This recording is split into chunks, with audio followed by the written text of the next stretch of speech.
بسم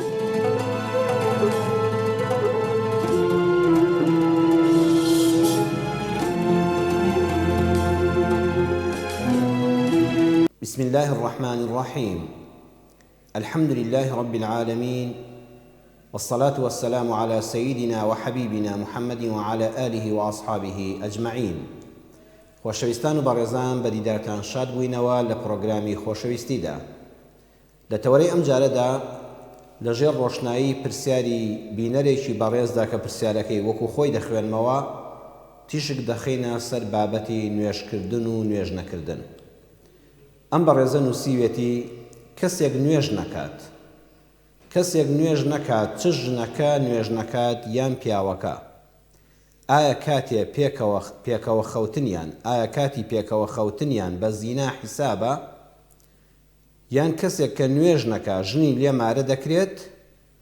لە کاتێکا کەسەکە لە زۆر ڕووەوە زۆر باشە بەس نوێژ ناکات. ئەمە پرسیاری ئەو بەڕێزەیە کە لە پرۆگرامی خۆشەویستی لە تەوەرەی ئەم جارەدا باسی نوێژکردن دەکەین. سەرەتا دەڵێم بەڕێزان وبالله التەوفیق، نوێژ گەورەترین عیبادەتە. نوێژ نیشانەیە بۆ موسڵمان بوونی کەسێک.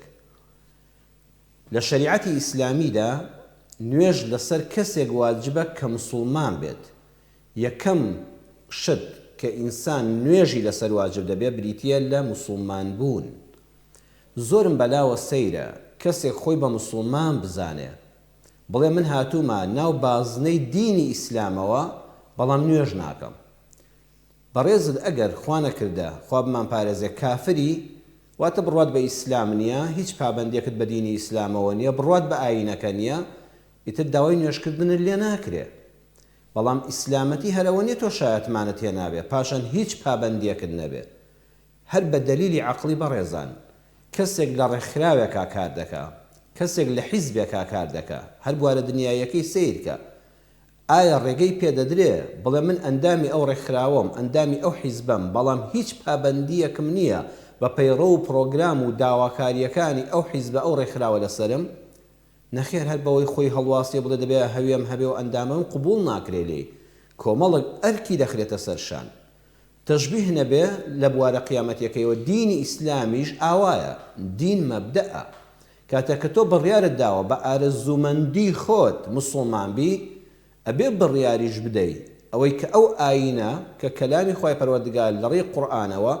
و لە ڕێبازەکەی پێغەمبەری خوا صلی الله علیه وسلم فەرمانەکان دیاری کراون، ئەرکەکانت دیاری کراون، نەهیەکان دیاری کراون، پاداشتەکان دیاری کراون، سزاکان دیاری کراون. تۆ مادام بە ئازادی خۆت موسڵمان بووی کە دەبێ بە موسڵمانی بوونی هەموو مرۆڤێک بە ئازادی بێ، ئیتر ئەمجا کە هاتیە ناو بازنەی ئیسلامەوە ئەبێ یەکەم شتێک کە ئیعلانی ئیسلامەتی تۆی پێدەکرێت لە ناو کۆمەڵگادا بریتیە لە نوێژکردنەکەت، بریتیە لەوەی نوێژەکانت بکەیت. ئەمجا پاشان داوات لێ دەکرێت بە پێی توانە بەشداری نوێژی بە کۆمەڵ جەماعەتی مزگەوت بکەیت. دواتر فەرزە لەسەرت هەفتەی جارێک ئەگەر نەخۆش نەبی، سەفەری نەبی، عوزری تایبەتن نەبێ، بڕۆی لە مزگەوتی گەڕەک و شارەکەتدا بەشداری نوێژی بە کۆمەڵی هەینی بکەیت. ئەمە تۆ ئیمزاد لەسەر کردو کە هاتوویە بازنەی ئیسلامەوە. بۆیە ناکرێ بەڕێزان کەسێک خۆی بە موسڵمان بزانێ باسی ئەوەش بکا بڵێ وەڵام منیش نوێژ ناکەم. بەڵام بە هەر حاڵ لەبارەی نوێژ نەکەرەوە دوو ڕەئیمان هەیە. زانایانی ئیسلام، ئەمەی کە بۆتان باز دەکەم ڕەئی زانایانی ئیسلامە. یەکەمیان کەسێک هەر ئینکاری واجببوونی نوێژ دەکا، هەر ئەسڵەن نوێژی بەلاوە فەرز نییە، یان بە سووک سەیری نوێژ دەکات. لەجا نوێژ چییە؟ یان گاڵتە بە نوێژ خوێنان دەکات. دەڵێ ئەو خەڵکەوە چییە ئەو نوێژکردنە؟ بە گاڵتەوە باسی نوێژ دەکا و بە گاڵتە پێکردن و ئیستیهزاوە تەماشای نوێژ خوێنان دەکا. ئەم کەسە بەڕێزان کافر دەبێت. ئەمە هیچ گومانی لەسەر نییە. ئەگە خۆشی بە موسڵمان بزانێت لە بازنەی دینی ئیسلام دەچێتە دەرەوە، حکمی کافربوونی بەسەرا دەدرێت. چونکە لە قورئانە خوای پەروەردگار دەفەرمێ کاتێک کە جەهەنەمیەکان دەچنە بە جەهەنەم ئەڵێن ما سەلەکەکم فی سەقەر قالوا لەم نەک من المصەلین. پرسیاریان لێ دەکرێت چی ئێوەی هێنا ئەم سەقەرە، ئەم شوێنە ناڕەحەتەی دۆزەخەوە؟ یەکەم شت دەڵێن ئێمە لەم نەک من المصەلین، لە هەموو ژیانماندا سوزدەیەکمان بۆ خوا نەبرد، قەت ڕۆژێ نوێژمان نەکرد. هروها لسورة مريم آية 59 دا خوي پروردگار دفرمي فخلف من بعدهم خلف أضاعوا الصلاة واتبعوا الشهوات فسوف يلقون غيا. دفرمين ابن جرير طبري ابن كثير كدو مفسيري قوري قرآن طلن ما بس لنويش بزايدان تضيع الصلاة أضاعوا الصلاة نكردنيتي بمطلقي يكجارشي، يعني أو إنسان اللي وازي لأنه سرتاه كردويتي دواي وازي لهنا ويانا قد ني كردوا أو كسا دسيت آغري جهنموا وتيدا دمينتوا. كواتا أجر كسك نويجي بمطلقين دكرت إنكاري دكرت بواجبين دزاني غلطي بيا دكرت أو باخوشي بمسلمان بزاني بالسا تذكر كشي بنسلي مسلم أو بكافر حساب دكري بريزان أو الزور جرينجا بويا أجر كسك وەکو مسلمانان دەبێت تەماشاکەی بەڕاستی ئافرەتێک کچێک ئەگە خۆی بە مسلمان دەزانێ ئەگە خەمی قیامەتی خۆیەتی ئەگە دەیە پاشڕۆژ منداڵەکانی لە ماڵێکی مسلماندا پەروەردەکە سەرەتا دەبێت تەماشاکە ئەو کوڕی کە هاتوۆتە خوازبێنی ئایا نوێش خوێنە وە کوڕێکیش تەماشاکە ئەگە دەیەوێت بانی منداڵەکانی نوێش خوێن دەرچن ڕوو لە خوا دەرچن ئەبێت دایکێکیان بۆ پەیاکە کە ئێستا ئەهلی نوێژ بێ بەڵام دەبێت وریای ئەوە بین زۆر کەسەیە کاتێککە دەچێتە خوازبێنی ئافرەتێک ئەڵێ نوێژ دەکەی لە نەوەڵا بەڵام ئافرەتەکەی بدەنێ لە وعد بێ نوێژ دەکەم ئەم وعدە لەبەر پێدانی کچەکە نابێ نوێژ قەناعەتی ناودڵە هەروەکو مسلمان بوون قەناعەتی تەواوەتی ناودڵە مەبدەئە بیر و باوەڕە قوربانیدانی دەوێت ئەبێ هەموو ئیلتیزامە ئیسلامیەکان لەبەر خاتی بەس خوا بن وەکو کاتی خۆی لە مەککەوە کابرایەک هیجرەتی کرد بۆ مەدینە خاک و نیشتیمانی خۆی بەجێهێشت بەڵام نێتی ناودڵی بۆ خوا نەبوو حەزی لە ئافرەتێک بوو پێیان دەگوت ئوم قەیس لە مەدینە دواتر لێ ئاشکرا بوو ئەم شاری مەککەی لەگەڵ سەحابە بەجێهێشت بوو هاتووە بۆ مەدینە ناویان نا مهاجری ئوم قەیس بابە ئەمە لەبەر خاتری ئەو ئافرەتە بێ هاوسەرە هیجرەتی کردو بۆ مەدینە ئەم کوڕەش نابێ وەڵا هەفتەیەک نوێژ دەکا لە دوای دەچونکە بڕوای پێینی هەروازی لێ دێنێ هەر ئیهمالی دەکا بۆیە بەنسبەتەوەی ژنی لێمارە دەکرێیان نا من ئەو حەقم نییە بەسەرەوە بەڵام من دەڵێم ئەگەر کەسێک نوێژی نەکرد خوشکی منشوی پێ مەکە برای باشم ئەگەر زانیت ئافرەتێک بەڕاستی نوێژ ناکە هەر بڕوای پێی نییە پێویست ناکە ئەوە بیکەی بە هاوسەری ژیان و بیکەی بە دایکی منداڵەکانت لە داهاتوودا کە لە دایکەوە فێری نوێژکردن دەبن لە ماڵەوە بۆیە سەرەتا کارەکە نەکرێ کەواتە ئەو کەسەی خاڵی یەکەم زانایان هەموو ڕێکن لەسەرەوەی ئەو کەسەی کەوا نوێژ نەکا و بەلایەوە نوێژکردن هیچ نەبێ ئەوە کافر دەبێ خاڵی دووەم کەسێ نوێژ نەکا یان ساردە نوێژە بەڵام خۆی بە گوناهبار دەزانێ ئەڵێ وەڵڵاهی نوێژ فەرزە خەجاڵەتی بەر قاپی خوام بەڵام من خۆم کەسێکی تەمبەڵم کەم تەرخەمم تەمبەڵی و کەم تەرخەمی خۆمە وای لێ کردوم کە لە نوێژ سارد بم یان هەر نەیکەم بەڵام دەزانم خەجاڵەتی بەر قاپی خوام گوناهی هەرە گەورەم کردووە داخوا لێم خۆشبی یعنی ئینکاری واجبوونی نوێژ ناکە لەم حاڵەتەدا ئیمامی ئەبوو حەنیفە ئیمام مالک شافعی ئیبن حەزمی ئەندەلوسی محەممەد عەلی شەوکانی کە گەورەزانانی ئیسلامن دەفەرمون ئەم کەسە کافر نابێ ئەبێ زانایان لەگەڵی دانیشن ڕێنمایی بکرێ هەوڵی لەگەڵ بدرێ بۆی ئاسان بکرێ کەواتە پرسیارەکەی ئەو بەڕێزە کەوتی ئایا بە زینا حیسابەیان نا ئەگەر گاڵتەی بە نوێش کرد لەبەر چاوی ژنەکە یان ژنەکە لەبەر چاوی پیاوەکە گاڵتەی بە نوێشکردن دەهات گاڵتەی بە نوێش خوێنان و ئەهلی مزگەوت و دین دەکرد ئەوە حکمی کافربوونی بەسارە دەدرێت کافر نابێ هاوسەری لەگەڵا بێ بەڵام بەڕێزان ئالێرەدا خاڵە حەساسەکە هەیە چێ ئەم حکمە لەسەر ئەو کەسە دەدا ئایا کەسێک گوێی لەم بەرنامەی ئێمە بوو بڵێ مامۆستا لە بەرنامەی خۆشەویستیەوە ئەو پرسیاری لێکرا بوو ئێستا لەوەچێ بینەرێک بەدیا بەرنامەکەی ئێمەوە بێ مێردەکەی نوێژ نەکە بڵێ وەڵام شەو لەگەڵ یان ناخۆم چونکە من تووشی زینا دەبم ئەم حکمی کافر بوونە بەسەر کەسێکە نابێت لە بەرنامەی تەلەڤیزۆنەوە بدرێت نابێت مامۆستایەک لە مینبەرەوە بیدا نابێت کەسێکی تر لە کۆڵانەوە ژنێک بۆ کەسێکەکەی باسکا و لەگەڵ مێردەکەی بیکا بە شەڕ و هەرا ئەی چی ئەم حکومە بەسەریا جێبەجێ دەکا لیژنەی فتوای شەرعی وڵات ئەویش چی بانگی کابرا دەکا واتە حکومڕانی ئیسلام کۆمەڵێ زانای ڕێکوپێکی زمان شیرینی بە حورمەت لەگەڵ ئەم کەسەیە دادەنیشن بۆی ڕوون دەکەنەوە نوێژ چەند گرنگە تۆ کە موسڵمان بووی وەکو عەرزم کردن لە سەرەتاوە پێویستە پابەندی ئەحکامەکانی ئیسلام بی ئەگەر دەتەوێت دینی ئیسلام قبوڵتکە ئەبێ سەرەتا نوێش بکەیت 5 فەرزە سوزدە بۆ خۆی پەروەردگاری خۆت بەری پەیوەندی لەگەڵ ئەڵڵا لەگەڵ ئاسمان نەپچڕێ ئەم جوان جوان بۆی ڕوونکردنەوە ئەمجا باسی سزای نوێژنەکەری بۆ بکەن لە قیامەتە و لەم دنیادا و پاشان لابرتەی بگەێنن کە ئەم نوێژە چ خێر و بەرەکەتێکە هەر لە ڕووی علمیەوە وای لێ بکەن ئەوەندە بە زمانی شیرین نەسیحەتی بکەن کەسەکە بەڕاستی یعنی بڵێ تەنان دەگە مسلمانیش نەم زەرورە من ئەم نوێژە ئەنجام بدەم بۆی دەروونم ئاسوودە بێ ئەوە تا خەڵک پەنا بۆ یۆگا و کۆمەڵی وەرزشی ڕوحی دەبا کە هەر بنەمایەکی ئەوتۆی نییە ئایا من پەنا بۆ نوێژکردن نەبم بۆ ئەوەی باری دەرونی ماسوودە بێ کە ئەمە هەر زەرورم نامسلمانەکانیش دەیکەن لابردنی گومانەکانی ناو دڵی لەوە چێ خەڵکێکی خراپی بینی بێ کەسێ بە ناوی حاجی کەسێ بە ناوی مەلا کەسێ دایمە 5 فەرزە لە مزگەوتە کەچی ڕەفتارەکانی زۆر ناشایستن بەرامبەر بە خێزان بەرامبەر بە کۆمەڵگا بەرامبەر بە فرۆشیاران بڵێ وەڵای کاکە نوێژ ئەو بەرهەمەکەی بێ هەر نایکەم دەبێ ئەو گومانانەی بڕێوێننەوە ئەمە یعنی لەوە چێ بە ڕۆژێک نەکرێ بە مانگێک نەکرێ بە ساڵێک بەردەوام لیژنەیەک لەگەڵ یا دانیشێ ئەتر بەم شێوەیە دواتر کابرا هەر گاڵتەی بە نوێژ بێت لیژنەکە بڕیار دەدا ئەم فڵان کەسە کافر بوواژ پیاوێکی مسلمان نابێت لەگەڵ ژنێکی کافر بژێ ئیتر ئەمە شەریعەتی ئیسلامی بەم شێوەیە باسمان بۆ دەکا بەڵام نابێ من و تۆ ئێستا لە بەرنمەیەکا بڵێن وەڵا ئەو دوانە بە زیناکار حیسابن یەکسەر لێ جیاببەوە کاتان لێ دەکەم ئاگاداری ئەو بابەتانە بین ئێمە بەس ڕوونکردنەوە دەدەین بەڵام حکم لەسەر شەخصێک لەسەر ماڵێک ئەوە تەنها دەکەوێتە سەر حکومڕانی مسلمان لە وڵاتە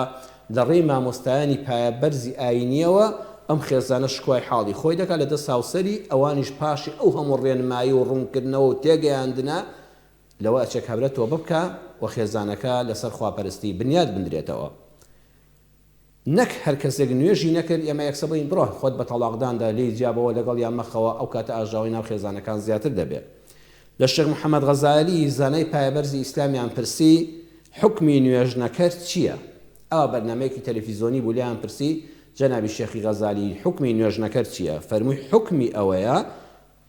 فێری نوێژکردنی بکەین ئەوان پاسیوان دەکرد کافریان نا فەرمووی نەحن دوعات لا قوضات کاکە ئێمە مامۆستای ئاینی بانکخوازین ئێمە قازی و دادوەر نین لەسەر ژیانی خەڵک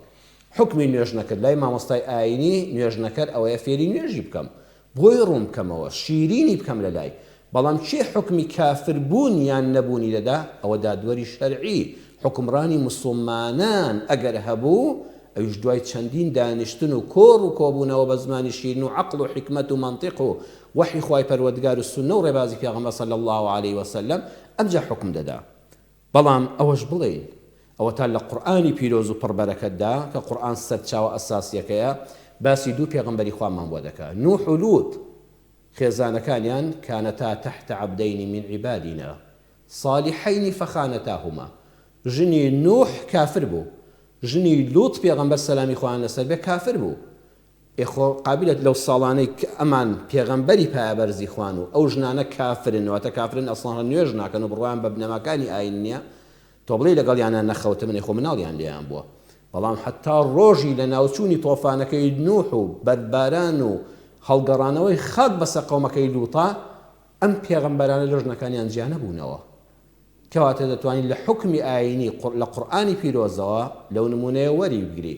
خۆ ئەو پێغەمبەرانە چەند منداڵیان هەبووە لە خێزانەکانیان لە کاتێکە حتا لەحزەی مردن ژنەکانیان بە کافری مردن بەڵام پێغەمبەرەکان لەگەڵیشیان خەوتون و لەگەڵیشیانە جوود بوون و لەگەڵیانە دروست بوون ئەوە نەسی قورئانە بۆیە بە ئێمە تەنها هەوڵی ئەوە بدەین ئەو کەسانی کە نوێژ ناکەن بەڕاستی من پەرۆش من واللهی بەڕێزان یعنی ئینسان چۆرکە بە لە شیادە کاتێک کە لەن کەسێک نوێژ ناکە چۆن دەتوانی بژی چۆن دەتوانی خۆت بە مسلمان بزانیت چۆن بیر لەوە ناکەیتەوە یەکەم پرسیاری قیامەت کە لێت دەکرێت لە عیبادەتەکاندا نوێژکردنە چۆن ئینسان هەموو هەناسەیەک هەر دەبێ بڵێ یا ئەڵڵا فریام کەوی لێ باشە تۆ ئامادە نەبی سوزدەیەک بۆ خوای پەروەردگاری خۆت بەری ئەی چۆن هەموو هاتوو هاوارت بۆ خوا دەبەی چۆن لە ڕوود دێلهی بپاڕیتەوە بۆیە دەبێت بە زمانی نەرمونیانی بە زمانی سۆز و خۆشەویستی بانگی ئەو کەسانە بکەین کە نوێژ ناکەن بەڕێزان دەچینە ناوبڕ و لە دوای ناوبڕەکە بەرنامەکەمان ڕاستە و خۆیەوە دێنەوە خزمەتتان ئەو کاتە دەتوانن بەو دوو ژمارەی کە لەسەر شاشەی کەناڵی دیمەن دەیبینن ڕاستەوخۆ پەیوەندیەکانتان وەرگرین بە ئیزنی خوای پەروەردگار ئێستا دەچینە ناو بڕۆ و دواتر دێنەوە خزمەتتان. بسم الله الرحمن الرحیم. دووبارە سڵاوی خوای پەروەردگارتان لێبێ بینەرانی زۆر بەڕێز و خۆشەویست. بەرنامەکەمان ڕاستەو خۆیە بەو دوو ژمارەی کە لەسەر شاشەی کەناڵی دیمەندەی بینن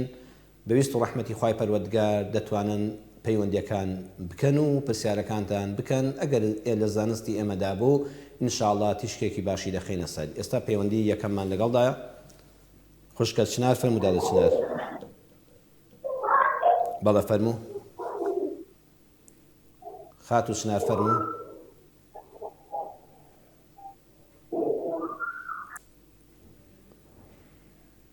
خاتو چنار. بەڵێ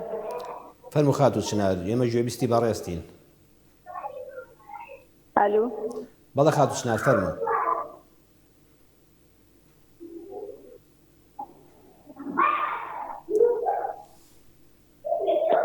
خاتو چنار ئەگەر گوێبیستی دەنگی ئێمەی فەرموو پرسیارەکەت بکە.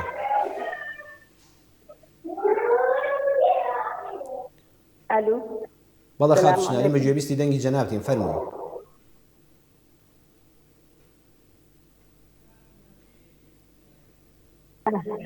السلام عليكم مامۆستا. عەلەیکم السەلام و ڕەحمەتوڵڵا دادەگەن. باش مامۆستا بێ زەحمەت تەمەنم 4 ساڵە تا ئێستا بڵێ نوێژی دەکەم بەس نوێژێک دەکەم و نوێژێکی ناکەم. ئەوها زۆر زۆریش حەزم لێیە بەردەوام بم شەو نوێژی بکەم بەڵام نازانم یعنی زارێک دەکەم و زارێک نایکەم. بڕۆ مامۆستا کوڕێکی 9 ساڵانم هەیە دەڵم کوڕم نوێژی بکە دەڵێ ئەمن تو نادەم زۆر زۆر حەزیشم لێیە نازم هەر جارێکە گوێ لە وتارێکی تو دەگرم دەڵم لەو دەقەیەوە دەست بە نوێژەکانی دەکەم. تا ئێستا بە مەزبوطی نەکردێ بزانم ئامۆژگاری سێ لەبم. باشە زۆر سوپاس. زۆر زۆر گوناحە بڕۆ مامۆستا هیچ شتێکی خراپم نییە بەس ئەوەیە کە نوێژی ناکەم. زۆر زۆریش حەزم لێیە بە بەردەوام نوێژەکانی دەکەم. پەیامەکەت گەیشت خاتو چنار دادەگیان ئینشاءڵڵا بە ئیزنی خوای گەورە تیشکێکی باش دەخەمە سەر و بابەتەوە خوا هیدایەتی هەموو لایەکماندا بەسەر چاو. دەست خۆش بێ یاخوا دادەگیان. بەڕێزان تەوەرەکەمان باسی نوێژ بوو. گەورەترین عیبادەت لە ئیسلامدا. ئەم نوێژە ئەوەندە گرنگە بە هیچ شێوازێک لە سەر مرۆڤ لا ناچێ. هەتا ئەوسان لەو کاتێوە کە شایەتمانت تێناوە ئەمە لە کۆمەڵگایەکی موسڵمانە لەدایک بووین. ئەلحەمدوللا لە باوکو دایکێکی موسڵمان لەدایک بووین. یعنی واتە موسڵمانین هەر لە مناڵیەوە دینی ئیسلام لەگەڵ ژیانمانە تێکەڵاو بووە. ئالەو ساتەوە کە خۆت دەناسی و باڵغ دەبی نوێژ لەسەرت فەرزە. هەتا دواتچرکەی ژیانی مرۆڤ ئەو کاتەی عەقڵت کار بکە ئەبێ نوێژ بکەی. ئەوەتانە لە هیچ عیبادەتێکی ترا ئەو کار ئاسانیە بەو شێوەیە نییە. هیچ عیبادەتێک نییە لە فەرزەکانی ئیسلامدا وەکو نوێژ بەردەوام واجب لەگەڵماندا بێ. بە پێوە ناتوانی بە دانیشتنەوە بیکە، بە دانیشتنەوە ناتوانی بەڕاکشانەوە بیکە، ناتوانی سوزدە و ڕکوع بەری. لە شەرعا دەفەرمێ بە بژۆڵی چاوەکانن، ناتوانی تەنانەت بژۆڵی چاوەکانن ئەوە ناتوانی ئاماژەیە پێ بکەی ئەبێ لە ناخی دڵتەوە. ئاو نییە تەیەموم دەکەی، تەیەموم نییە ئەبێ لەبەر حورمەتی وەخت هەر نوێژەکەت بکەی. واتە نوێژ بە هیچ شێوازێک لەسەر مرۆڤ لا ناچێ. بۆ ئەوی ئێمە لەم عیبادەتەدا گوناهبار نەبین. خوای پەروەردگار چەندە کار ئاسانی بۆ کردوین. لە کاتێکا کە لە ماڵ و لە شاری خۆتایی ناتوانی وەکو پێویست نوێژەکان لە کاتی خۆیدا بکەیت چەند کاتێک ناویژنە هەم بەو ڕۆژانە عیادەت نەبێ لەلات. یعنی ئەو ڕۆژانە دەتوانیت جەمع بکەیت. ئەو کاتانی کە دەچی بۆ سەفەر ئەو کاتانە خوای پەروەردگار کورتکردنەوەی نوێژ و کۆکردنەوەی نوێژی بۆ داناوی بۆی عزر نمێنێ لە قیامەتە بڵێ پەروەردگارە من نەمتوانی کە لە هۆی بەوەی درێژی سەفەرەکەمەوە لە تایارەکەیە لە سیارەکەیە بە ڕێگا ڕۆیشتنەکەمدا مەترسی ڕێگا لادەم و نوێژەکەم بکەم. خوا دەفەرمێ نوێژ ڕۆ عەسر بە یەکەوە بکە، مەغریب بەرە لای عیشا و حتا نوێژی بەیانی کاتت لەبەردەستایە. تۆ ئەم هەموو ئاسانکاریەت بۆ کراوە. تەنانەت نوێژی ترس هەیە، نوێژی خەوفمان هەیە لە کاتی جەنگ و جیهاتی بەدەو ڕووبوونەوەی کافراندا شێوازی تایبەت بۆ نوێژکردن هەیە. ئەمە هەموو شەریعەتی ئیسلام بەڕوون و ئاشکرای بۆی باس کردوین تەنها لە پێناوی ئەوەدا بەڕێزان کە ئێمە گوناهبار نەبین. بۆیە ئینسان کاتێک کە نوێژ دەکا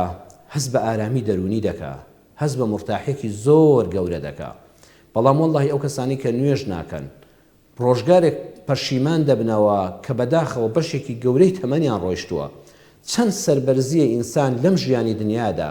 کاتێک کە دەچێتە پێشەوە بڵێت لە خوا بزیاد بێت لە مناڵیەوە لەوەتی بیرم دێ نوێژم نەفەوتاوە ئەزانین چ سەربەرزیەکە چ شادمانیەکە پەیوەندیەکمان لەگەڵا بەڵێ پەیوەندیەکەمان دایکی لێوان فەرموو خوشکی من پرسیارەکەم ئەوەیە من هاوسەرەکەم نەماوە بەس مارەیەکەم زۆرە مارەیەکەشم هەر ئاوا بەدەم گردنم ئازاد کردووە هەتا ئێستا هیچ زەکات و شتێکیم نەداوە ئایا من گوناحبارە بم؟ گەرنت ئازا کردو یعنی لە ژیانی خۆیدا گردم بوو؟ بەڵێ پرسیارەکەتم گوێ لێ بوو گەرنت ئازا کردووە لە ژیانی خۆیدا کە هاوسەرەکەت کردووە بەس نەک بە قەڵەم و بەهێز بەس بە دەم و تومە گردنت ئازادێ بەس لە ناخی دڵتەوە گەرنت ئازا کردووە ئەمە بەستم وایە لە ناخی دڵەوە گەرنت ئازا کردووە لە ناخی دڵمەوە گردنم ئازاد کردووە بەس لە مەحکەمە هەر مارەیەک هەر ئەوەندەیە دەستم لێ نەداوە لەبەرەوەی ئەڵێم ئایا گوناحبارە بم من بەسەر چاو بۆ دڕون دەکەمەوە ئینشاءڵڵا بەسەر چاو دایکی لێوان ئینشاءڵڵا لە درێژەی بەرنامەکەدا وەڵامەکە دەویستی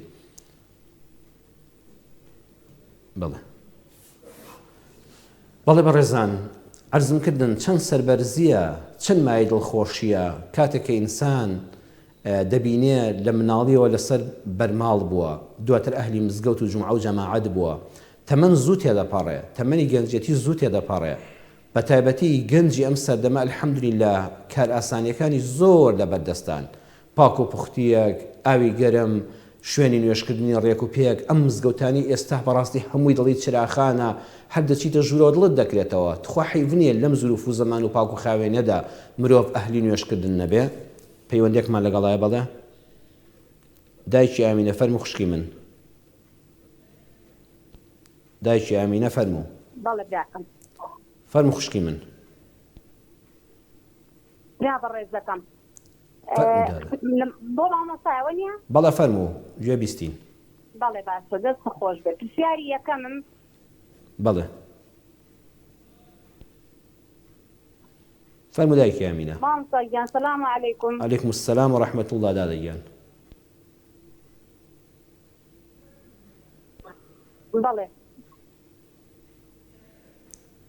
بەڵێ پرسیاری یەکەمم من وەکو خۆم داوای چیم کردووە لە خوای گەورە ئەلحەمدولیلا خوای گەورە دوعاکانی لێ وەرگرتوم و لە دنیای هەمووی بۆ جێبەجێ کردوم بەڵێ الحەمدولیلا براکەم بەڵێ فەرموو بەڵێ پرسیاری دووهەمیشیانم ئێمە پێنج خوشکین هەموومان زەواجمان کردووە چوارمان زەواجمان کردووە خوشکێکمان لەسەر ماڵ ماوە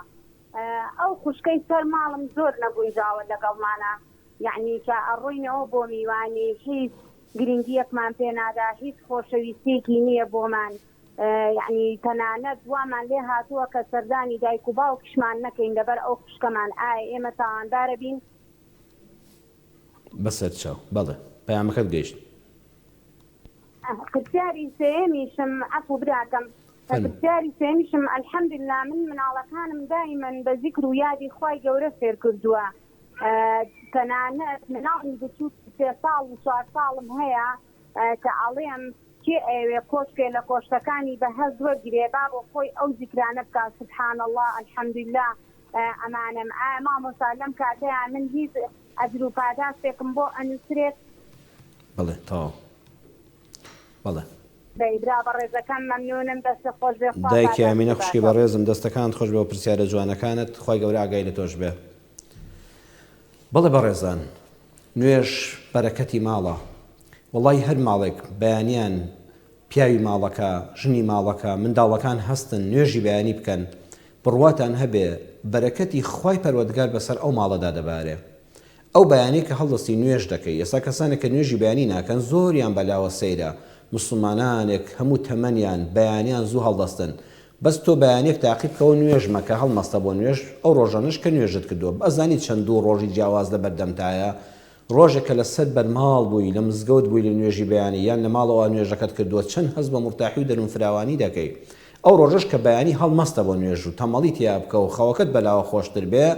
الصلاة خير من النوم کە هەموو بانگبێژ پێمان دەڵێ هەستن بەخوا نوێژ باشترە لە خەوەکە بۆتان ئەو ڕۆژە بە چڵ ناڕەحەتیەکەوە بەرەو ڕووی ژیان دەبیتەوە پەیوەندێکمان لەگەڵای بەڵن کاک عەبدولحەکیم فەرموو براکەم مريم مستاجة. بەڵێ کاک عەبدولحەکیم. السلام عليكم. عليكم السلام ورحمة الله برای بەڕێزم کاک عەبدولحەکیم.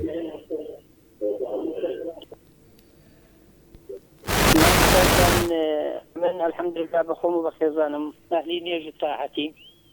الحمد لله. بلى. بلى ما مسا بس كركم هي تقريبا 8 سال بس زمعان دستني جي. تسمزالي بيم قلت يا وتم كاكني جاكي خوش دريد واز لو مسألة بيني حتى سندي أمن داش يكون عبالي لو مسألة. بەڵێ کاک عەبدولحەکیم پرسیارەکەت گەیشت پرسیارێکی جوانە بەسەر چاو ئینشەڵڵا ڕوونکردنەوەیەکی پێویست دەدەمێت لەسەر ئەو بابەتە برا شیرینەکەم. باشە سپاسەکەم مەمسەجە. خوا لە ڕازی بێ کاک عەبدولحەکیمی خۆشەویست برای ئازیزم خوا لەگەڵ برا شیرینەکەم. ئەو ڕۆژانەی کاتێک کە بەیانی بە نوێشکردن بە زیکری خوا ئینسان هەڵدەستێ لە تاریکی شەوە ڕوو دەکاتە پەروەردگاری جیهانیان ئەزانی تۆ ئەو کاتە چەند مرتاحی هەر لە ڕووی زانستیەوە ئەو هەواپاکەی بەیانیان هەڵدەمژی یعنی ڕوو دەکەیتە خالقی ئەرز و ئاسمانەکان ومێدت هەیە کە خوای پەروەردگار خێر و خۆشی لە ڕۆژەت بێنێتە پێشەوە بەس تەفەرمو نوێژ مەکە هەڵستی سەعات 8 بێتاقەت بۆیە خەڵکی ئەمڕۆ زۆر بەی کات کە هەڵدەستێ شەڕ لەگەڵ سێبەری خۆیان دەکا شەڕ بە خەڵک دەفرۆشێ بەڕواتان هەموو ئەو بێتاقەتی ئەوەیە ڕۆژەکەی سەرەتاکەی بە نوێشکردن بە پەیوەندبوونی ڕوحی لەگەڵ پەروەردگاریا دەست پێ نەکردووە هەموو نەهامەتیەکان ڕۆژگار لێوە دەست پێ دەکەن پەیوەندێکمان لەگەڵایە خوشکی بەڕێزم دایکی عەبدولقادر فەرموو دادەگەن. عەلەیکم السلام ورحمة الله وبركاته. خوا لە ڕازی بێ خوشکە باشەکەم. فەرموو دادە. تەلەفۆن مەلەفاتێکی برا. فەرموو دادە گیان بەڵێ گوێ بیستم. بەڵێ. مامۆستای بەڕێز ئەوە مەسەلێک لە نوێژ من کاتێک ڕقم هەڵدەستێ نوێژە دەکەم. کاتە ڕقت هەڵدەستێ نوێژ دەکەی؟ خۆم هەر نوێژە دەکەم. بەڵێ. ئەگەر کێشەکەم هەبێ هەر نوێژە دەکەم. کاتێ لە خۆش دەکەم هەر نوێژە دەکەم. گەورەی نوێژ ئەوەندە مهمە. یعنی دەمەیە بۆ بینەرانی ڕوونکەمەوە. زۆر قەرزار بووم. زۆر نەخۆش بووم. بە نوێژ لە خوای بەزابێت لە زۆر شبرگارم بووە. الحەمدولله. بەڵێ قسەکان زۆر ڕاستە دایکی عەبدولقادر وەڵڵا دادەگیان زۆر ڕاستە. بەڕاستی دەستخۆشی لێ دەکەم.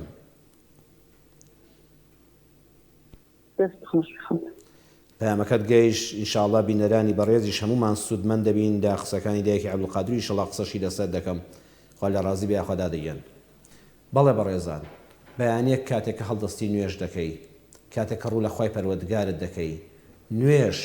بەڕاستی ئەگەر ئینسان چاک لێ حاڵی ببێ چێژی لێ وەردەگرێ. عەرزم کردن لە کاتی بەرنامەکەدا لە قسەکانی باسی نوێژکردندا خەڵک ئەمڕۆ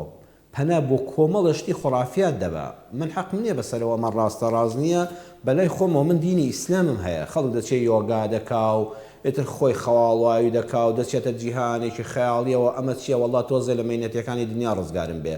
جاتخوا تۆ نوێژکردنت هەبێ پێویستی بەوانە هەیە ئەوەتە خەڵکی کاتێک کە بڕوای بە نوێژ نییە بە ئاین نییە پەنا بۆ کۆمەڵە شت دەبا کە بڕواتان هەبێ ئەسڵ و ئەساسێکیشی نییە بەخوا دەرونیشت هێمن ناکاتەوە بەڵام تۆ کە نوێژەکەت دەکەی ئەزانی چەند دەروونەدا ئاسوودە دەبێت چەند مرتاح دەبی بەخوا بەس بە من مێشکت ساف دەبێت کە لەگەڵ خالقی ئەرز و ئاسمانەکان کە ئەڵڵایە پەیوەندی دەبەستی پەیوەندێکمان لەگەڵێ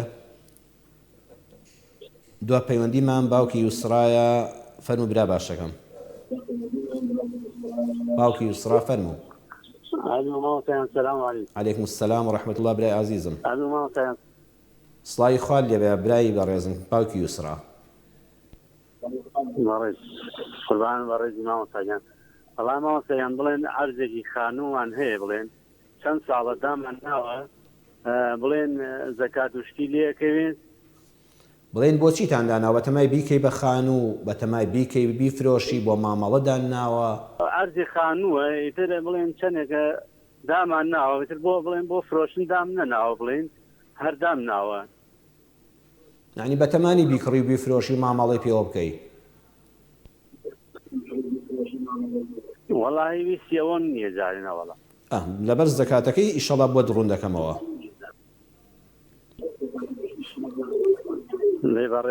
بەسەر چاو باوکی یوسرا ئیشەڵا لەسەوە قسەت بۆ دەکەم بەسەر چاو برایان دیارە دڵان ناتوانین پەیوەندی تر وەرگری نەبەر کاتەکە بۆی کە وەڵامێکی دروستی ئەم بەڕێزانە بدەینەوە. بەڕێزان بە هەمومان بڕیار بدەین بە ئیزنی خوای پەروەردگار پابەندی نوێژەکانمان بین. ومێدەوارم ئەو کەسانی کەوا تا ئێستا نوێژیان نەکردووە، وەڵاهی دڵسۆزانە پێتان دەڵێم بڕواتان هەبێ پەرۆشی ئێوەمە لە خۆشەویستیە لە پڕۆگرامی خۆشەویستیدا پێتان دەڵێم وەڵاهی لەبەر خوا خۆشم دەون. وەڵاهی کاتێک کە کەسێک دەبینی خۆت ئەهلی نوێژ بە کاتێک کەسێک دەبینی نوێژ دەکا بەبێ ئەوەی بیناسی بەبێ ئەوەی هیچ سوود و مەسلحەتێکی ئەم دنیا لەگەڵیا هەبێ وەڵاهی خۆشحاڵ دەبی. برایەکی نوێژ خوێن خوشکێکی نوێژ خوێنت بۆ پێ ئاشنا دەبێ. چەند سەربەرزیە کاتێک کە دەچێ خوازبێنی کچێک بۆ ماڵێک ئەڵێن نوێژ دەکا تخوا حەیڤنێ وەکو مهاجری و مقەی زوابی لەبەر خاتیەوە منگە منگێک بکەی و وەڵا دەیکا و نایکا نەخێر من سەربەرزم لە حوزوری ڕەب العالەمینە بە دڵێکی خاوێنەوە ڕوون کردوەتە پەروەردگاری خۆم. با بڕیار بدەین پابەند بین بە عیبادەتەکانەوە. گەورەی هەموو عیبادەتەکان نوێژە. ئەو نوێژەی حتا عەقڵت کار بکە تا هۆشت بەخۆتەوە بێ ئەبێ ئەهلی نوێژ بی. ئەهلی نوێژ لەم دنیادا سەربەرزن ڕوبەڕووی گرفتەکان دەبنەوە بە ئیزنی خوای پەروەردگار لە سەرمەرگە نوێژ خوێن زۆر بە ئاسانی دڵە ئەشهەدو ئەن لا ئیلاهە ئیلا الله و ئەشهەدو ئەنە محەممەدن ڕەسوول الله. هەموومان مردنمان لە پێشە ڕۆژێ یەقینمان هەیە کە دنیا بەجێ دێڵین. بڕواتان هەبێ ئەوەی کە نوێژ ناکا کە دەگاتە سەرمەرگ ڕەحمی خوای پەروەردگار هیچ کەس قسەی لەسەری نییە. ئەوە پەیوەندی بە پەروەردگارەوە هەیە لێخۆشبوونی خۆیەتی بەڵام زۆری بیندراوە کە شایەتمانی پەنا بەخوا بۆ نایە. پەنجەی دەیانەوێ ئاوالێ بکەن چەند جا دەڵێن لا ئیلاهە ئیلا الله نایەڵێ چونکە لە ژیانیا ئامادە نەبوو سوزدە بۆ خوا بەرێ. ڕۆژانە نەیوت ئەشهەدو ئەن لا ئیلاهە ئیلا الله و ئەشهەدو ئەنە محەممەدن ڕەسوول الله. لە تەحیاتە پەنجەکەی ئاوا ڕانەگرت بەخوا کە ڕۆژانە پەنجە لە تەحیاتە ئاوا بەرز نەکەیتەوە بۆ شایەتمان دڵنیا بە لە سەرمەرگا پەنجەی شایەتمانت ئاوای لێ نایە. زۆر خەتەرە بابەتێکی مەترسیدارە دنیا و قیامەتە دوێران دەکا. ومێدەوارم کە ئینشاءالله هەمومان بە خۆماندا بچینەوە کەم و کوڕیمان هەیە بەڵام خۆمان تەواو بکەین تەوبەی نەسوح بکەین. ئینسان بە تەوبە خوا لە ڕابردوەکەی خۆش دەبێت. دەچینە سەر وەڵامی پرسیاری بەڕێزەکان کە پەیوەندیان کرد. خاتو چنار فەرمووی تەمەنم 34 ساڵە ساردە نوێژم حەزم لە نوێژە تەنانەت کوڕەکەم کە 10 ساڵ دڵم کوڕم نوێژ کەڵە دایە تۆ نابینم نوێژ دەکەی زۆریشم حەز لێیەتی داوای ڕێنمایی دەکە. خوشکە چنار هەر سوپاس بۆ خوای پەروەردگار کە تۆ تاریک السەلات نیواتە بە یەکجاری وازن لە نوێژ نەهێناو ئەو بۆ خۆی فەزلی خوایە. نوێژ دەکەی و هەندێک جار دەیکەی و هەندێکیان ناکەی نوێژێک دەکەی و نوێژێک ناکەی ئەمە پێوان ساردە نوێژەکان و الحەمدولله خۆشت دەزانی کە گوناهە ئەوەتانە خۆت بە گوناهباری بەردەمی خوای پەروەردگاری خۆت دەزانی. من پێت دەڵێم هیچ ئەجر و پاداشتێک نییە قورساییەکی لە مقابلانە بێ بەخوا هەر ئەم دنیاە و نمونونەکەی وایە یعنی تۆ هیچ مەکە مەگەر کەسێکی گەندەڵ بێ کە هەم لای خۆش و لای خەڵکیش منبوودا ئەینا هەر کارێک کە دەتەوێت دەستکەوتێکت هەبێ ئەبێ لە مقابلە ماندووبوونێکیش پێشکەشکەی هەرچەند نوێژیش قورسایی خۆی هەیە بۆیە ئەو پاداشتە گەورەی هەیە. خوشکی باشم هەر مەسافەیەکت دەوێ ئێستا بە قسەی برای خۆت بکە خاتو چنار تەنها وعد بە برای خۆت بدا 2 هەفتە ئێستا لەم شەوەوە کە شەوی هەینی پیرۆزە بڕیار بدا بڵێ وعد بێ حتا 2 هەفتەی تر شەوی جومعە ناهێڵم یەک نوێژم فەوتێ یعنی هەرچی خەوت هات شەیطان لەو کاتەدا ئێستا تۆ ئەلحەمدولە ئافرەتێکی باشی هەر ئەوەی کە دڵ دەرونێکی پاکت بەرامبەر بە پەروەردگارت هەیە خۆت بە کەمتەرخەم دەزانی خۆت بە گوناهبار دەزانی ئینشاڵڵا چاکەت زۆرن. شەیطان لەم ڕێگایەوە دەیەوێت لێتدا هیچ مەجاڵێکی نەماوە خراپەی ترت پێ بکات دەیەوێت لەم ڕێگایەوە لێتدا نەخێر ئەم دەرگایە لە شەیطان داخە وەختی نوێژی نیۆڕۆت کردووە وەختی نوێژی عەسر هات وڵای خەوم دێ سەیری تەلەڤیزۆنەکە دەکەم سەیری مۆبایلەکەم دەکەم کە بانگت گوێ لێ بوو مەڵێ وڵا 10 دقەی تر بانگی مزگەوتت گوێ لێ بوو مۆبایلەکان هەموو بانگیان تێدایە با مۆبایلەکەت بانگی تێدا بێت کەناڵە تەلەڤیزۆنی ئیسلامیەکان لە خوا بەزیابێ 5 فەرزە بانگ دەدەن ئێتر کە بانگەکەت گوێ لێ بوو مەک دەقە تاخیری مەکە دەست بەجێ ماڵێ نیو سعاتی تر 10 دقەی تر تۆزێکی تر هێشتا ماوێتی نانە هەر کە بانگیدا وعد بوو بەڵێن ئێستا لەگەڵ خۆی خۆتا بکە ئەو برات شاهید بێ لە بەینتانە بڵێ خۆی پەروەردگار وعد بێ لەم شەوی هەینیەوە حتا 2 هەفتەی تر یەک بانگیدا دەستم لە کاری زێڕا بێ کوردەواری دەڵێ بەجێ دێڵم قاپەکان لە مەخسەلەکە بەجێ دێڵم چایەکە تێ ناکەم بۆ منداڵەکان حتا دەسم نوێژەکەم دەکەم تاخیری مەکە بڵێ با 2 دقەی تر 10 دقەی تر چارەگەی نیو سعاتی تر حد دوو هەفتەی تر واد لێدە یەک نوێژ نافەوتێت چونکە لێت دەبێتە خوو لێت دەبێتە ئەخلاقیات لەم تەمبەڵیە دڵنیات دەکەم ڕزگارت دەبێت ئەو کاتە هەز بە چ بەختەوەریەک دەکەیت ئاماژەت بە خاڵێکی زۆر جوانیش کرد ئەڵێ کوڕەکەم 10 ساڵە ئەلحەمداوەتە چۆن بڕوات بە نوێشکردن هێدەتەوێت منداڵەکە لە ئێستاوە تەمەندرێژ بێ وخوا تەمەنی پڕبارەکەتکە ماڵەکەتان پڕبارەکەت بێ دەتەوێت نوێش بکە بەڕاستی بەڕێزان کە ئام منداڵەکە چەند فیترەتی پاکەڵێ دای بۆ خۆ نوێژەکە ناکەی مناڵ لە باوکەوە فێری نوێشکردن نابێ لە دایکەوە فێر دەبێ یەکێک لە حیکمەتەکانی ئەوەی نوێژی فەرز نوێژی جەماعەت لەسەر ئافرەت فەرز نەکراوە نوێژی جومعەشی لەسەر فەرز نەکراوە خوا لە ماڵێ پاداشتی تەواوی نوێژەکانی بۆ دەنووسێ وەکو پیاوان ئەجرەکەی بۆ دەنووسرێ لێی کەم نابێتەوە ئەزانی حکمەتی چییە؟ خۆی ئیسلام مەنعی نەکردووە پێنج فەرزە ژنیش هاتوونە مزگەوتی پێغەمبەر صلی الله علیه و سلم بۆ جەماعەت بەڵام بۆ خوای گەورە واجبی نەکرد لە سەریان بێنە جومعە واجبی نەکرد وەکو پیاوان بەردەوام بەشداری نوێژی جەماعەت بکە بۆ خێرەکەی بە تەواوەتی لە ماڵێ بۆ دەنووسرێ لەبەر خاتری منداڵەکان ئەم منداڵە بچووکانە نایانە مزگەوت لە دایکیانەوە فێر دەبن وەڵی تۆ بەرماڵەکە پێنج فەرزە ڕاخە مناڵەکە دێرە تەنیشتەوە نوێژەکە دەکات ئەو مناڵانەی کە سەیر دەکەن دایکیان دەڵێت نوێش بکە بەڵام مناڵ پێش ئەوەی پێی بڵێ نوێش بکە بە کردار نیشانیدا ئێستا خات و چنار ئیشاڵڵا لەمەوەدا بە کوڕەکەت بڵێ کوڕی شیرینم من ئامادەم بۆ نوێش فەرموو نوێژەکەمان بە یەکەوە بکەین قەت بە مناڵەکەت مەڵێ نوێژەکەت بکە بڵێ هەستە بە نوێژەکەمان بکەین هەستە با بچینە حزوری خوای پەروەردگار بەرماڵەکە لە تەنیش یەکەوە ڕاخەین جار بە کوڕەکەت بڵێ وەرە نیمائەتیم بۆ بکە پێش نوێژیم بۆ بکە مناڵ فاتیحان هەموو خوێندەوارن ڕەوانە چەند جوانە بۆیە بەڕاستی دایکی نوێش خوێن لە ماڵە چ ئەجر و پاداشتێکی دەست دەکەوێت ئەو مناڵانی کە لە دایکیانەوە فێری نوێشکردن بوون ئەوە سەدەقەی جاریە تۆ دەمری لە قەبرای حتمیشە ئەو خێر و ساوابەت بۆ دێ بۆیە ئینشاءڵڵا خات و چنار و هەموو ئەوانەی کە نوێژ ساردە نوێژن بەس 2 هەفتە بەڵێن بدە بەخوای پەروەردگاری خۆت کە بانگیدا لەسەر بەرماڵ حازربی دڵنیا بە جارێککە لە ساردە نوێژی ڕزگارت دەبێت بە ئیزنی خوای پەروەردگار دایکی لێوان پەیوەندێکی ترمان دەڵێ هاوسەرەکەم نەماوە مارەیەکەم گردنم ئازان نەکردووە لە مەحکەمە و لە نووسین و دادگادا یان بە شاهید و نووسراو بەڵام فەرموود بە دڵ گردنم ئازار کردووە گردن ئازایی پەیوەستە بەناو دڵی خۆتەوە پەیوەست نییە بە دادوەر و ئەمانەوە ئیلا ئەوەی دادوەر بۆ حاڵەتێکەوەتە زەکات و شتیەوە هیچ گوناهبارێک نەماوە مادام بە دڵ گردنت ئازار کردووە تەواو بەڵام لە حاڵەتی ماڵ دابەشکردندا بۆ نمونە میراتی ئەم پیاوە دابەشکرا ئەو کاتە چاگوایە لە محکەمەش گردنی ئازاکەی چونکە ئەو کاتێک کە میراتی کەسێک دابەش دەکرێت پێش هەموو شتێک دەبێت مارەی ژنەکەی لێجیا بکرێتەوە بۆیە لەو کاتە شاتۆم مادەم لەبەر خاتی خوا گردنت ئازا کردووە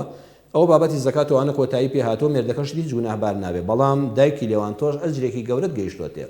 هەر ژنێک لە پێناوی خوای گەورەدا گردنی مێردەکەی ئازادکە لە مارەیی وەی عقوبەتباری لای خوای پەروەردگار نەبێ و میراتگرەکانیشی شتێکی زیاتریان پێ ببڕێکە کوڕکچەکانی خۆنی ئالەم کاتەدا ئەم پارەی تۆ بە فێڕۆ نەچووە ئەم زێڕانەی تۆ بە فێڕۆ نەچوون هەموو لە تای تەرازوی قیامەتەدا جێگا دەگرێ وەکو هەموو لە ڕاهی خوا ڕاکردبێ بە خێر و سەدەقات ئاوا لە قیامەتا دێتەوە ڕێگات بۆیە دەستخۆشی لێ دەکەم و لە دادگاشدا کۆتایی پێبێنە نێتی ناو دڵی خۆت حیسابە ئەوەی لە ئێرەدای خوا پێ ئاگادارە تۆ لە نێتی دڵەوە کە قسەت کردەوە تو دە بەمێ هاوسەرت خالی خۆش بێگرنە ئازابێ ئیتر گرنی ئازا بووە هیچی لە قیامەتا لەسەر نامێنێ دایکی ئامینە دەفەرمێ پسێ پرسیاری هەبوو یەکیان داوای چی لە خوا کردو خوا پێی بەخشیوە الحەمدولله ئەوە سپاسی ئەڵڵای دەوێ ئینشاءڵڵا تۆش زیاتر وەفادار بە بەرامبەر بەو پەروەردگارەی کە جوابی هەمومانی داوەتەوە بەخوا هەموو وەڵامی پرسیارەکانمان دراوەتەوە ئێمە دەبێت دوو شت لێک جیاکەینەوە حەزمان لە چییە یان چیمان بۆ باشە ئەم دووشتانە تێکەڵاو نەکەین وەڵڵی چی بۆ ئێمە باش بێ داوامان لەخوا کرد بێ پێی بەخشیوین بەڵام مەرج نییە هەموو جارێت چیمان پێخۆش بوو بێ خوا پێی بەخشیبین چونکە زۆر جار تۆ شتێکت پێخۆشە بەڵام عاقبەتی بۆ تۆ خێر نییە بەڵام بۆ تۆ ناگونجێ وەیە زۆر جار ئەو شتانی کە نەماندراوەتێ ئەوە بۆمان باش نەبووە ئەینا ئەو خوای ئەرحەم الراحیمینە یەقینتان هەبێ بەڕێزان هەرچی سوودی تۆی تێدا بێ و مەسلحەتی دنیا و قیامەتی تۆی تێدا بێ خوا داوای کەسی ڕەت نەکردوێتەوە بەڵام حەزی دڵی تۆ لە چییە و تێی ناگەی و دواتر خوا بۆ دڕون دەکاتەوە لە قیامەتە ئەمە ئەو بابەتەیە کە هەندێک خەڵک لێی تێک دەچێت بەڵام دایکی ئامینە سوپاس بۆ خوای گەورە قەناعەتی بەوە هەبووە ئەوەی کە خوا بە چاکی زانیوە بۆی پێی بەخشیوە و ئەویش ئەوەی بە چاک زانیوە کە ئەڵڵا پێی بەخشیوە سبحانه وتعالى ئەو سوپاسی خوای پەروەردگاری دەوێ و لوتفی خوا لەسەرە و خوا بۆ هەمومانی زیاد کە دەڵێ پێنج خوشکین و خوشکێکمان لە ماڵەوە ماوە هەندێک نەگونجاوە دادەگیان مادام ئەوش لە ماڵەوە ماوە ئەو ئافرەتانی کە لە ماڵ دادەمێننەوە عین نازێکیان هەیە خۆشەویستێکی تایبەتیان هەیە هەندێک جار ئەگە تەمەنی چوو بێتە پێشەوە خۆی بە مەغدور دەزانێ هەز بە ناڕەحەتێکی دەرونی دەکا ئێوە وا مەزانن کە لەگەڵ ئێوە لەگەڵ چوار خوشکایە خراپە نا ئەبێ زیاتر ئێوە دایکی ئاوینە بە چاوی سۆز و بەزەی و ڕەحمەوە تەماشای ئەو خوشکاتان کەن کە لە ماڵەوە ماوەتەوە دوعای خێری بۆ بکەن کە ئینشاءالله هاوسەرگیریەکی باشی بەنسیب ببێ بڕواتان هەیە با بچێتە ماڵ و مێردی خۆی بزانە چەند لەگەڵتاندا دەگۆڕێ یعنی ژغیرەیەکی هەیە کەوا چوار خوشکی سواز بۆ خوا لیان تێک نەدا لە ماڵی خۆیاندان لە ماڵ و مێردی خۆیاندان ئەم لە ماڵەوە ماوەتەوە تجاریوە ئەرکی لەسەرە کۆمەڵە خوشک لەوە چێ بەیەکەوە بچنەوە کۆمەڵە مناڵخوانی بڕێ و قەڵە باڵغی و ئیتر ئەمیش کچی ماڵە دەبێ هەموو ئەرکەکە بچێشێ حەز بە ناڕەحەتی دەکا بەڵام مانای ئەوە نی لە ئێوە تووڕەیە بۆیە ئێوە ئینشاءالله گوناهبار نابن بەڵام گوناهبار دەبن کە نەچن بۆ لای گوناهبار دەبن کە دوعای خێری بۆ نەکەن گوناهبار دەبن کە ئامۆژگاری خێری نەکەن نەسیحەتی خێری بکەن دەستی میهرەبانی و خوشکە گەورایەتی بێنن بەسام خوشکە بچووکەتاندا ئینشاءالله دڵنیایی بکەن خوای پەروەردگار دەرگای ڕەحمەتیش لەوی دەکاتەوە ئەویش ڕۆژ لە ماڵ و مێردی خۆیدا دەبێ بە هەمووان خزمەتیدایە و بابە دەکەن بۆیە ئەم شتانە بە ئاسایی وەرگرن یعنی بە ئاسایی وەرگرن لە ماندووبوونی زۆر خێزانە زۆرەکان هەموو دەچنەوە ئەرکەکەیان بۆ سەر شانی ئەوە ئەویش هەستێکی هەیە وەکو مرۆڤێک حەقی خۆیەتی وەکو کچێک ئەویش لە ماڵ و مێردی خۆیدا بێ و بۆی نەگونجاوە ئینشاءالله لە دوعای خێر بێ بەشی مەکەن دەستی سۆز و میهرەبانی خوشکە گەورایەتی بەسەرا بێنن ئێوە بە هیچ شێوازێک وا هەست مەکەن کە ئەو تووڕەیە ئێوە ئەو بابەتە لەبیر خۆتان بەرنەوە دڵنیا من ئەوە تووڕەیی ناو دڵ نییە ئەوە کاردانەوەی ژیانە کاردانەوەی ناخی خۆیەتی ئێ بە چی بڕێژێ بە من و بە تۆ ئەبێ بە خوشکەکانی خۆی بڕێژێ ئیتر ئەم تووڕەبوونە بە ئاسایی وەرگن خوشکە باشەکەم سێمیان دەڵێ بناڵەکانە فێر کردووە الحەمدولله تەمەنیان 3-4 ساڵ دەڵێن چێ کۆشکی بەهەشتی دەوێ چێ ڕەزامەندی ئەڵڵای دەوێ دەبێ بڵێ سوبحان الله بڵێ الحەمدولله ئەرە وەڵڵا ئەوەی دڵی پاداشتم بۆ هەیە بە دڵنیاییەوە ئەو وەلەدین صالحین ئەوەیە منداڵی صالح ئەوەیە دایک و باوکەکە بە تایبەتی دایک مامۆستای یەکەمە زۆر کەس بەداخەوە دەڵێن فڵانکە ژنی ماڵەوەیە ژنی ماڵەوە بۆ بابە ژنی ماڵەوە کەمە ژنی ماڵەوە مامۆستای یەکەمە مەلای ماڵەوەیە مفتی ماڵەوەیە چێژلێنەری ماڵەوەیە دایانگەی ماڵەوەیە مامۆستا و پەروەردەکاری یەکەمی ماڵەوەیە ژنی ماڵەوە زۆر بەڕێزە بە تایبەتی کاتێک کە منداڵەکانی خۆی بە خێویان دەکا بە تایبەتی وەکو دایکی ئامینە ڕەحمەتی خوال لێبێ ئەرە وەڵڵا ئەو مناڵانە حتا ئیشەڵڵا تەمەنیان پڕخێر و بەرەکەت بێ و خوا بیهێڵێ بۆت و بەر چاوڕۆشنی بن و بۆت و داری بەبەر بن بۆ دادەگیان ئینشاءالله حتا ئەوان زیکری خوا بکەن بەبێ ئەوەی لە خێری ئەوان کەم بێتەوە جا ئیشەڵڵا گەورە دەبن تەمەنیان دەبێ ئەوان مناڵەکان فێری زیکر و یادی خوا دەکەن تۆ لە قەبرەکەشە ئەجر پاداشت بەردەوام بۆ دێ ئەمە سەدەقەی جاریە خۆزگە هەموو دایکێک ئەو وشە جوانانە سبحان الله الحمد لله الله أكبر أمز صلاة دان لسر پیغمبر صلى الله عليه وسلم جامنا وەکو نەقشی سەر بەردوایە بەخوا لە مناڵی و زمانت بە ذیکری خوا ڕاهات نەک بە زمان بەم کۆمەڵە وشەی نەشیاو کە ئینسان لە ڕووی هەر باسییان بکە ئینشاءالله دایکی ئامینە نمونەت زۆر بێ و پاداشتت بەردەوام دەبێ خوا ئەولادەکان بۆ ساڵحکە لەگەڵ ڕۆڵی ئێمە هەموو مسلماناندا کاک عەبدولحەکیم فەرمووی الحەمدولله لەگەڵ خێزانم نوێژ دەکەین سواز بۆ خوا کوڕێکت هەیە 33 ساڵە بەس جومعان دێ الحەمدولله کە مادام ڕۆژی جومعەش دەچێتە مزگەوت ئەوە زۆر گرنگە الحەمدولله مادام هەر ڕوو دەکاتە قیبلە هەفتەی یەک جاریش بێ من هەر دەڵێم زۆر باشە بەڵام مزگەوت تا مزگەوت فەرقی هەیە کاکە عەبدولحەکیم برای شیرینم الحەمدولله ئێوە بە دەوری خۆتان هەستاون ئامۆژگاری بە زمانی شیرین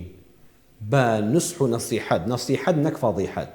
ئەو کاتێک کە من کوڕەکەتان جەوی خۆشە الحەمدولله سفرەتان ڕازاوەیە نانەکەی بەدڵ بووە لە دەرەوە مشکیلەی نییە شەد نییە هەموو ڕۆژێ بێ بەڵام ناو بەناو ئاوا لە جەوێکی خۆشی ماڵەکەدا و خۆشی دڵی کوڕەکەتاندا کە هەست دەکەی ئەو ڕۆژە دڵی خۆشە لە کوڕە شیرینەکەم واللهی تۆ جگەرگۆشەی ئێمەی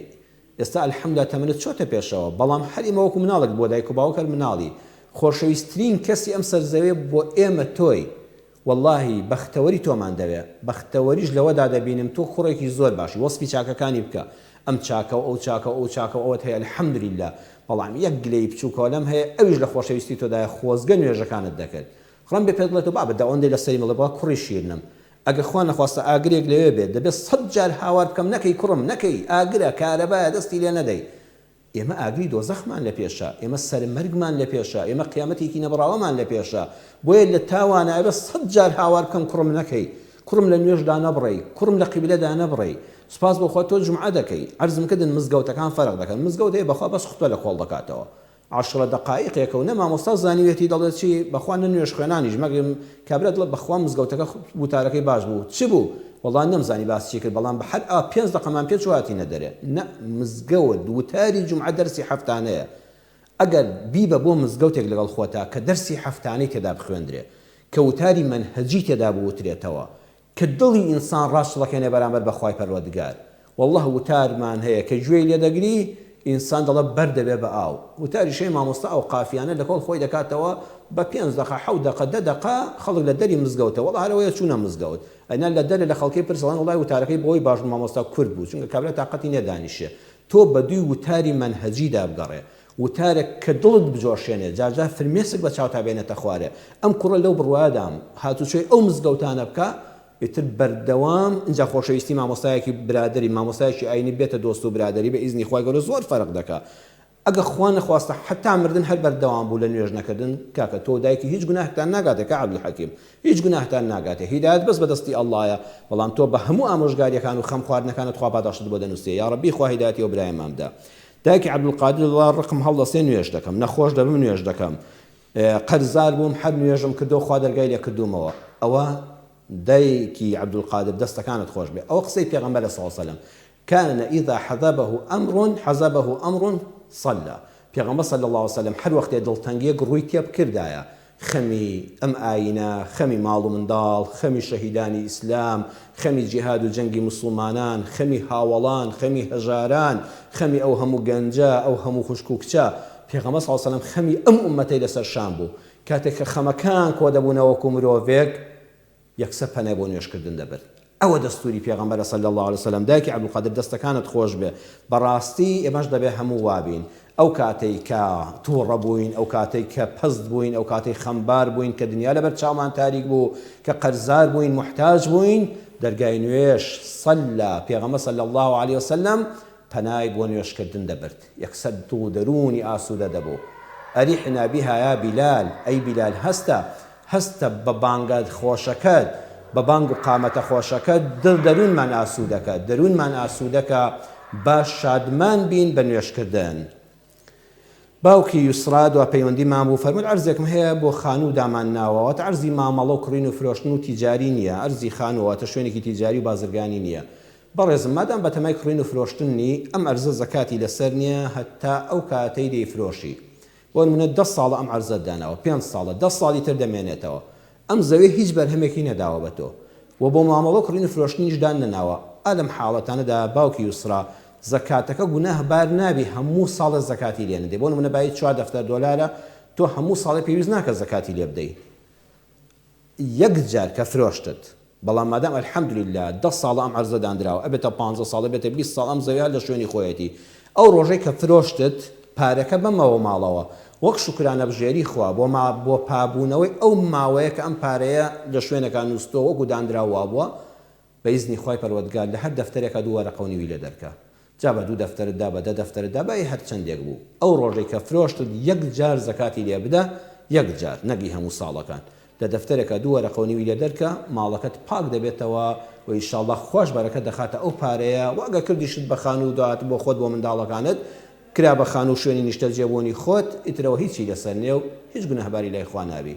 خۆی گەورە بەرەکەت بخاتە ماڵ و سەرەت و سامانی هەموو لایەکەوە کاتی هەموو لایەکەوە